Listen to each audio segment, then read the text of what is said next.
guys, welcome to the first episode of Book Club with Faith and Ba. And in this first episode of our book review, we are going to be looking at the book. You got it right. Increase Your Financial IQ by Robert T. Kiyosaki.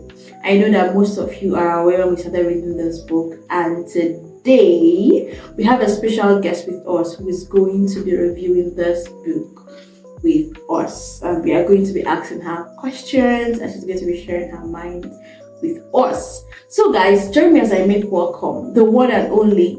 It's not necessary, just I'm already here. I shall still start with you, ladies and gentlemen. Please join me as I make welcome. Please allow me to finish. Join me as I make welcome the one and only Dr. Faith Ba. Yes. Even if you don't like the introduction, okay? We will still introduce you whether you like it or not. No, I anyway, welcome to our studio. We're happy that you're here. We'd just like to fix this so that we can hear you better, because I know that you've just been mumbling. Alright, no problem. Just give it to me. I'll fix it myself. I can do that. Now we know you can fix it by yourself, but just allow us to fix it. Just give me. Thank you. Thank you, ma. Alright, so guys, let's enter into the episode itself. So she has just finished reading the book Increase Your Financial IQ, and would like to ask you your first question. How was it reading the book, generally speaking? How was it reading the book? So, to be very honest, it was an amazing experience, I would say. Yes. It was an amazing experience. I loved the joy, the passion that I had when I was reading that book. And I think the most important part was the value that the book had to offer. There were just so many things. Like, we get that.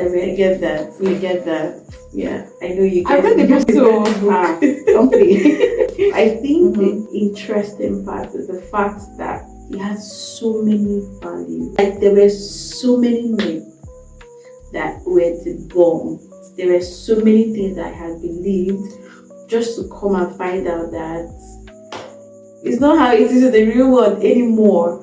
So the book is very, very valuable, and that is just what I would say on that. The book is very, very valuable, and because of the value that it gave, I was stuck with that book until I completed it. There was just this joy and satisfaction. Like, I kept shouting wow, like at different points in the book, because it was just mind blowing. We're just changing a lot of mindsets. I was learning to learn. To be very honest, if you have not read that book, you should go and read it. I was unlearning many things to learn absolutely a whole lot of things. Yeah, that's it. The book is amazing. It is. Alright, so can you give us a quick overview of the book Increase Your Financial IQ? Just a very quick overview. Alright, so the book is made up of 10 chapters. It was written by Robert T. Kiyosaki.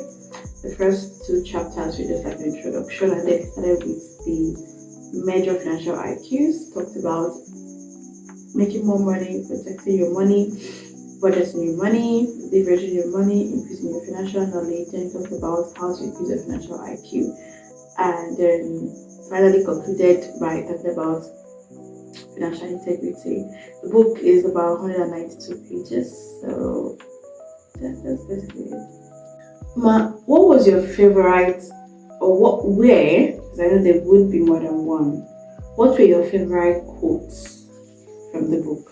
Okay, so top on the list would be this quote. He said, "You can quit when you win, but never quit because you're losing." Like that one. That one hits me like bam. Let me give you another one. Money does not make you wealthy. Your financial intelligence will make you wealthy. Yep. That's another one I loved. And then this other one, true intelligence is about solving problems in order to qualify to solve bigger problems. Amazing. Yeah. Yeah, like there were so many quotes. Okay, I think there's another one. You can be a successful doctor and be poor, or you cannot be a successful entrepreneur or investor and be poor. So personally, I don't want to be a successful doctor who is poor. So I want to be a successful doctor, a successful entrepreneur, a successful investor, all in one. Absolutely. So let's get into this concept, guys. But before we get into this concept, which we started the video with, which we started this program with, I want us to play a little game. So I know that there are so many words that you picked up. Me, I know that there are so many new words that you learned from the book. And I think I have a couple of them here that we're going to ask you, and you just tell us the meaning straight up. Let's know if you actually looked at those words or if you just ran past them because you didn't know them. Alright, so let's go. So you have about 3 to 5 seconds to answer the question, okay? Right? So just go straight to the point. Tell us the meaning of each of those words. What's amortization? Amortization is spreading out the cost of something over time, like mortgage. Spread out the payment over time. Okay. All right. So, what's a budget deficit? Budget deficit, excess of spending over income. What's a budget surplus? Excess of income over spending. So you have more of the income coming in than the money you're spending. 401k is a retirement plan in the US. Just where we have like pension. So give us an example of a good debt. A good debt would be, I go to the bank, I take a loan of 3 million.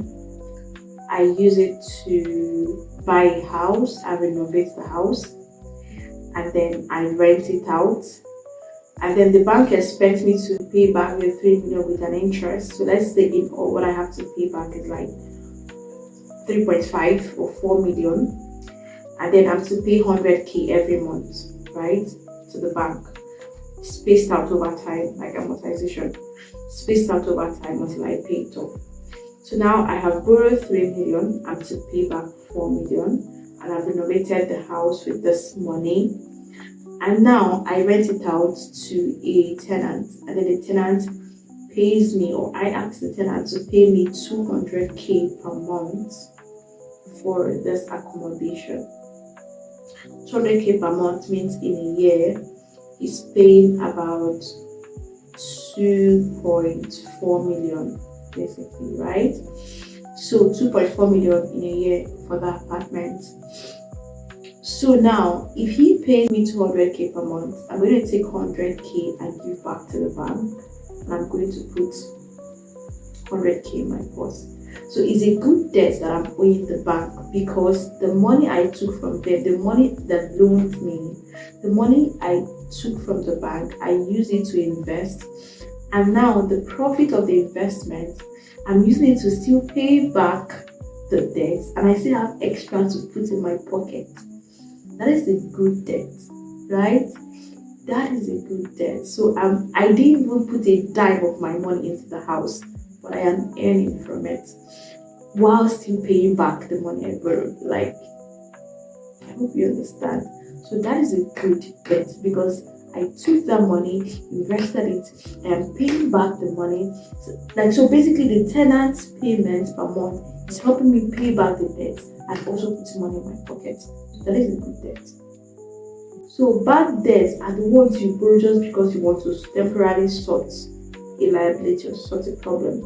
But the good debt is the one you're taking in order for you to increase your passive income, in order for you to make more money that will help you solve the financial problem. So that one is a good debt. But bad debt, they never solve any financial problem. They only create more problems. They only put you deeper inside financial instability, financial debt, deeper into financial problem, and nothing is being solved with that.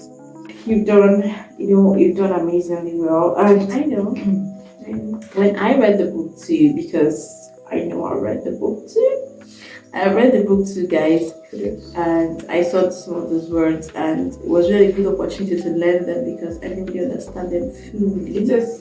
So I had to read more on them, and some of them I haven't even seen them before. Amortization, this was my first time seeing the Me word too. amortization, and I had to check it out. I don't know what understood better what it was. And so it's very good that when you read a book that you get to learn new words. Check out those words. Don't just jump and pass. Even if you understand the idea or the concepts being talked about there, if you see a new word, still check it out because that's how you learn new words, new concepts, and that's how you also grow your financial IQ by adding some financial words to your vocabulary, to your financial vocabulary. So that being said, we want to debunk some myths. So there are so many persons that have had this mindset, right from time, in fact, right from movie. In fact, it was handed over from grandfather to our father, to our from our great grandfather to our grandfathers, from them to our fathers and to us.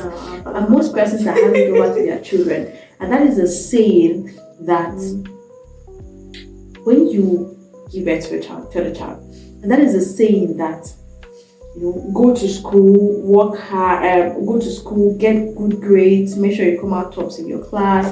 When you come out, you get a job, you work hard, you save money, you pay your debt, you make sure you come out from your debt, you save money, you live below your means, and then you invest in well diversified portfolios like mutual funds. But what do you have to say about this? About this particular concept? Is it something that is still attainable in our time now, or has anything changed? And if not, why is it no longer acceptable? Why doesn't it stand? If your answer is a no, it doesn't stand. But if it's a yes, it stands. Tell us why it's still applicable in this generation. Okay, so I'm really happy that this came up in this conversation. Recently, you find A students working for C students, working for dropouts, like dropouts, are not the ones owning big companies, starting up big businesses. If you read Cash Flow Quadrants by the same author, where he talked about employees, small businesses, big businesses, and investors, and he broke that down. The lowest in the cadre, employees, moving up, small businesses, moving up again, bigger businesses, moving up again, investors, and he was able to break down how these four different areas of the quadrant, how they think, what their financial level is like over time. And so the truth is that advice will not work anymore. Many A students these days are just being employed by the C students because they're professionals. They have it upstairs. So the C students who are into investments and businesses, you now get these A students that have the brain upstairs to work for them and then they pay them. But then if you really want to come out of financial debt, it's high time you start thinking as an entrepreneur, as an investor. Don't just say, oh, business is not really for me. Investment is not really for me. You can learn it, right? You can learn it. You can learn it. You can learn it. A little story about Kiyosaki. He worked with Standard Oil where they were paying him very well. Then after a while, he went to become a Marine Corps. After serving his country in the Marine, he came out and wanted to go back to Standard Oil where they were paying him very well. But then he said no, he had to go and work with Xerox. Xerox is like a business, right? Where he wanted to learn about sales. He said he knew he could work with Standard Oil, he could be a Marine Corps, he could even be an airline pilot, but he wasn't sure if he could be an entrepreneur. And so he wanted to have that experience and learn. So he started working with Xerox company, and that was where he went out to market the product that he found that was difficult. It wasn't his thing, he wasn't used to it, he didn't know how to sell. But then because he was in a company where he had to sell in order to he had to be paid and all of that. He had to learn on the job and he became a very good businessman. And so it's all about learning. You can combine your your 9 to 5 business, or give up your 9 to 5 and go into business. You can do both. You can still be a 9 to 5 person working and know about investment and start investing in money without just depending on your end of the month salary. So really, it was an eye opener for me, and I knew that it's not just back then medicine was very prestigious. If you were a doctor, you know that you're paid, you'll be comfortable, money will be flowing into your hands, and then you can do other things you want to do with it, invest and all of that. But these days, doctors, especially in our country, Nigeria, it is no longer prestigious. The pay is no longer as encouraging as it used to be. So now we really have to think of ways, if we want to even come out from financial instability and go into financial independence, even before getting to financial freedom. So it needs an extra step. Desperate times, they say, need desperate measures. So it's very important that we just go beyond having the mindset of being employees to also thinking business, to also thinking about we can make money, even if it's a small business, and then go to a big business and go to becoming investors, even while maintaining our profession. So yes, so I am not saying that having good grades or going to school is very bad, but I mean, I'm up for good grades, I'm up for excellence. If anyone knows me, know that I'm up for excellence, I'm up for good grades. But I don't just want us to sit and have that mentality that, good grades are going to get us into wealth. Good grades will not get you into wealth. It will not get you into wealth. It is your financial IQ, your financial intelligence. One of the quotes I feel I love was that financial knowledge is what will get you into wealth. Money is not even what's going to make you wealthy. Good grades are not what will make you wealthy, but financial intelligence. So while you are going for good grades academically, also go for financial knowledge, so you can also be wealthy. And then on the concept of live below your means, that is how we grew up. They said, when you have 20k. Try to manage your money, try to live below your means, cut your coat according to yours. Cut your coat according to, because how do they say it these days? Cut your coat according to your size. Or I know there's a way they say it these days. Please, English students, help me. Christy, please help me. But then Robert is of the opinion, based on how much he has learned on financial freedom, that instead of having that mindset of, let me live below my means, rather ask yourself, how can I afford my means? How can I afford my means? So don't always say, I have 20k, how can I manage this 20k? You need to buy something worth 40k. You have 20k, and I say, okay, let me start managing my 20k. Your mindset should be, what can I do to make more money so that I can afford that thing of 40k? That is how you should be thinking, not, let me just cut down my budgets and then let me not get this. How can you afford your needs? There's a life you want to live. I know that the level you are is not where you want to stay. But while I believe that wise spending, late gratification, all those things are true, right? Managing what you have, true. But then let that not just be your mindset. Don't just stop there. Let's not just be like, that's where your full stop is. Wow. Let's say that you're thinking, you're planning, how can I afford my needs? I want to live this certain way. I want to be able to afford this kind of, I want to eat this kind of food. I want to have this kind of bar. I want to have this kind of clothes. I want to invest money in missions. I want to invest money in teaching students. I want to invest money in this charity. I want to do this. I want to do that.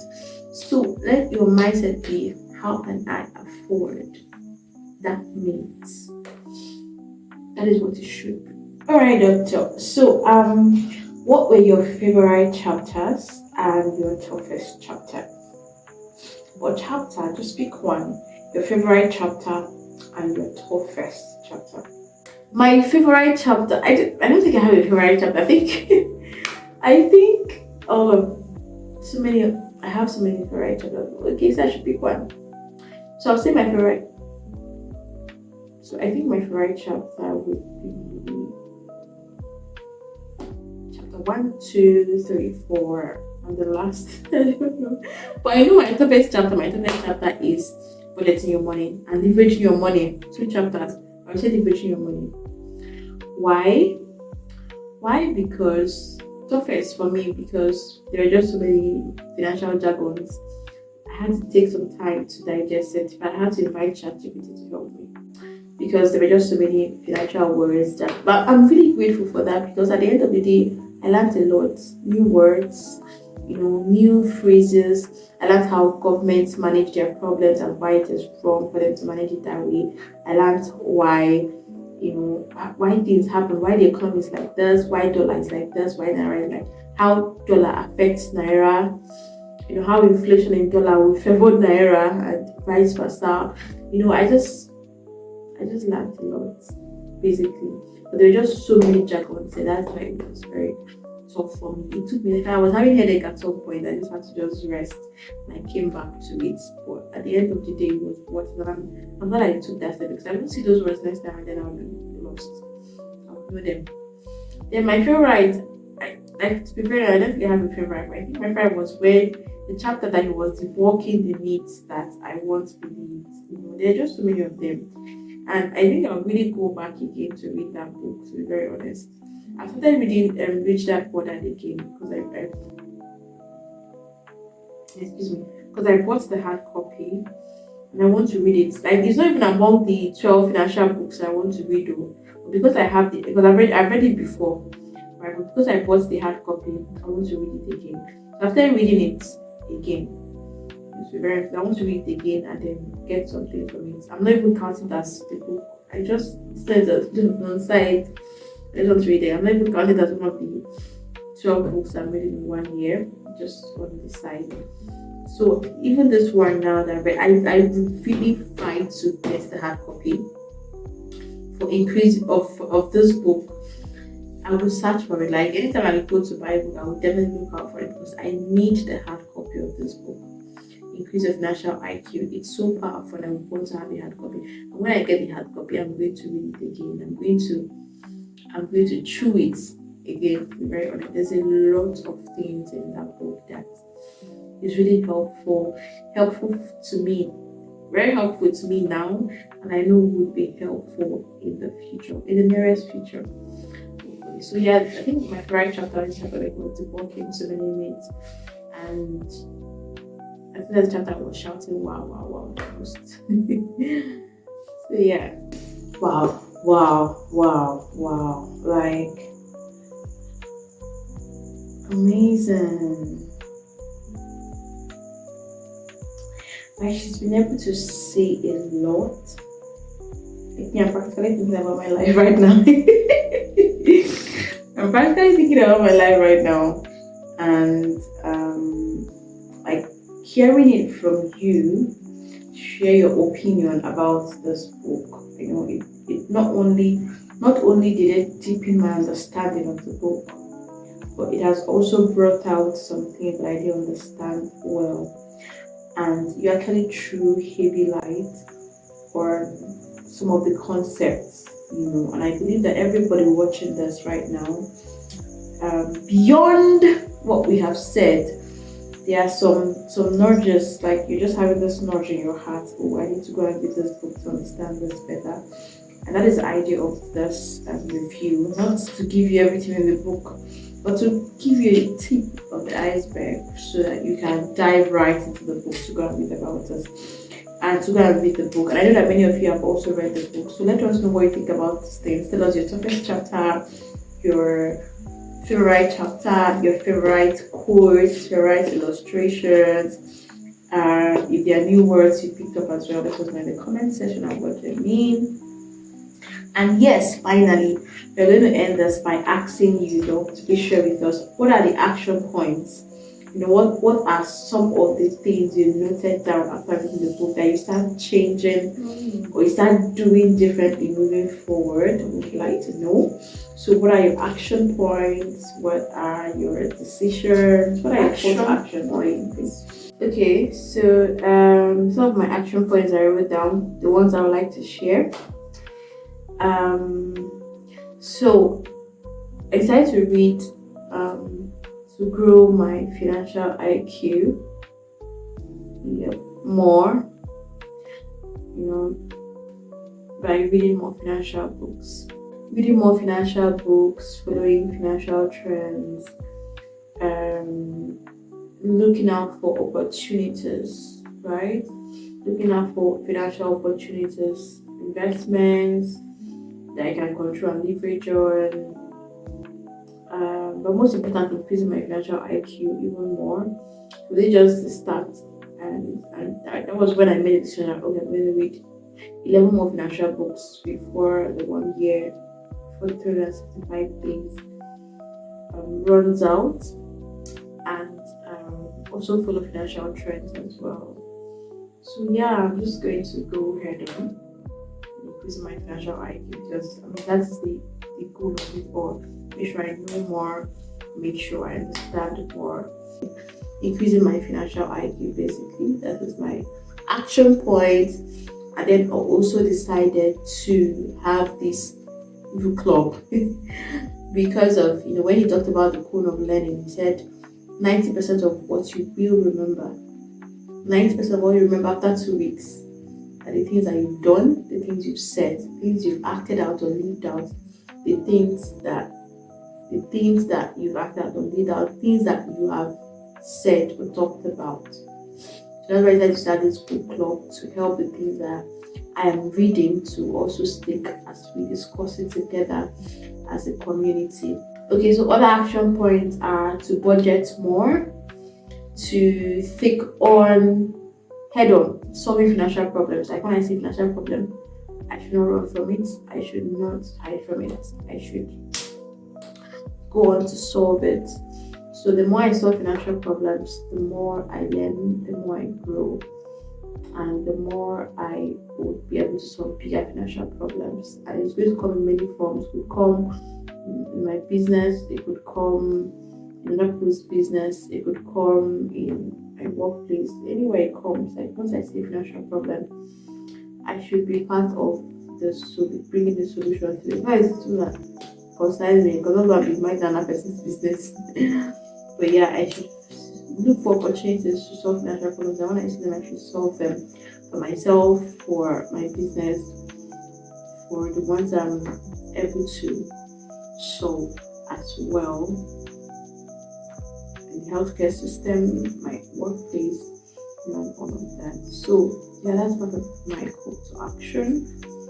And then there's a lot that I've learned in terms of budgeting, adjusting, finance, managing my finance. Final action point I'd like to share: making more money. That is actually the start of it, increasing passive income. And so even prior to me reading this book, I already was looking forward to having other sources of income by the end of my 365 days, and I'm really hoping that God crowns my effort with success. And guys, if you please subscribe to my YouTube channel, it's an opportunity for you to run and subscribe now. As you're watching this video, just hit that bell and subscribe and join the family. And please watch my videos. It really helps my watch hour. Watch my videos, like and share and comment. I really appreciate it. Thank you guys. The action points are just for me alone. But guys, when you read a book, try to create action points from the book. It will really help you to act on what you've read rather than just reading alone and moving on.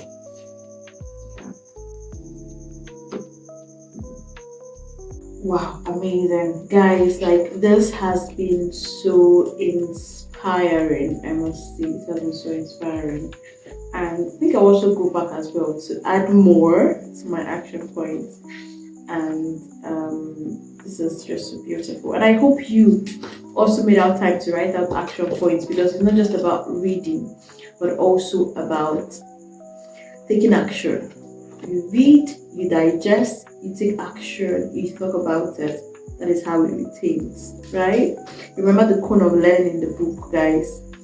Robert talked about it. So make sure that you have a call to action. What you start doing differently from today, what you would change in your routine, how you should start thinking, and I think from everything you said, we should start, desiring to be problem solvers. Like, the more you solve the problem, from the book, the more you solve a financial problem, of course, the more bigger financial problem comes, but then the more you learn how to solve bigger financial problems. So you solve a problem rather than run away from the problem. Try to solve it. Of course, bigger ones are going to come, but then you will learn more in the process. So you solve a financial problem, bigger ones come, you solve them, and as you keep going, you keep learning how to solve bigger and mightier financial problems. And that is how you become a genius. That's how you grow your financial IQ. So don't run away from the problem, try to solve it. Don't try to borrow to solve a problem. No. Don't try to loan money to solve a problem. No. What you should rather do is think of how you can make more money.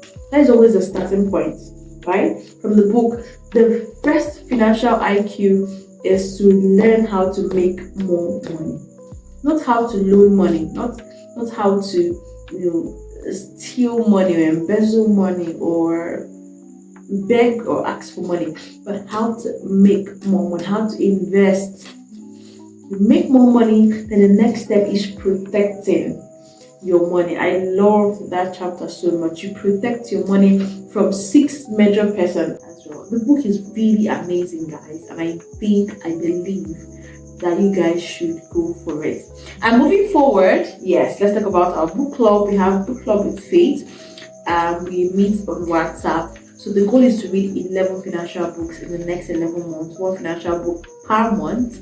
And so we are inviting you to come and join the club. Just send us a message at bookclubwithfaith@gmail.com. You see the email on the screen, right? bookclubwithfaith@gmail.com. So you also send us a message, and then we can reply you with the link to join the WhatsApp group. So there in the book club, we are going to be discussing every day. As you read the book, you share your insights without you share your insights, without spoiling the book for other persons that are yet to start. But we share insights, we share ideas, we share opportunities as well.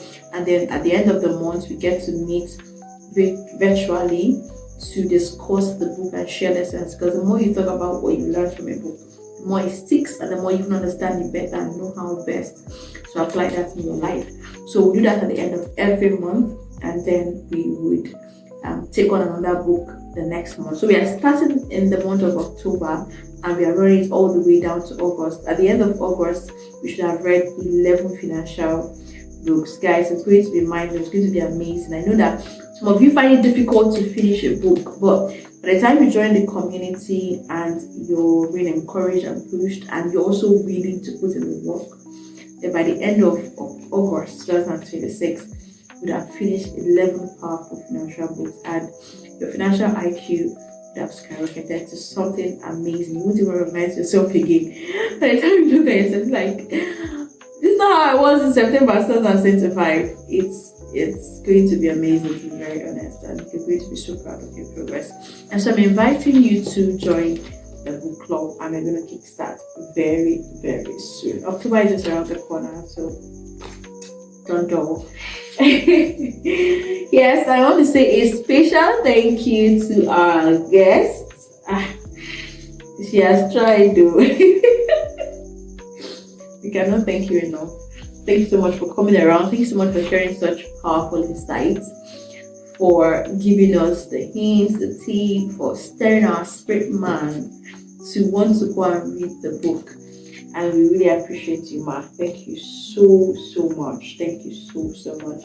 May God bless you and please. And we rest assured that we are going to invite you back to the studio for further conversation. Thank you for making it today. So thank you so much for coming around. We love you and we celebrate you. And to everyone watching as well, we'll be doing this at the end of every month. We'll be giving a review of the books we read at the end of every month. And I wanted to stick around, and hopefully we also get to involve other persons who are in the book club to also do reviews like this. And I hope you will be part of the book club. I'm looking forward to having you in the community. And until then, stay tuned. And I hope you learned something from this episode. Please drop a comment. And if you are not subscribed, guys, hit that button. Hit it now. Now as we are talking. Hit it now and subscribe. Yes, hit it now and subscribe.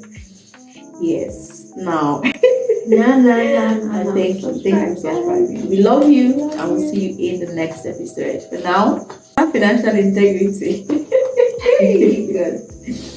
For now, please continue to have financial integrity. We love you and we'll see you in the next episode. Bye. Subscribe. Thank you for subscribing. Bye.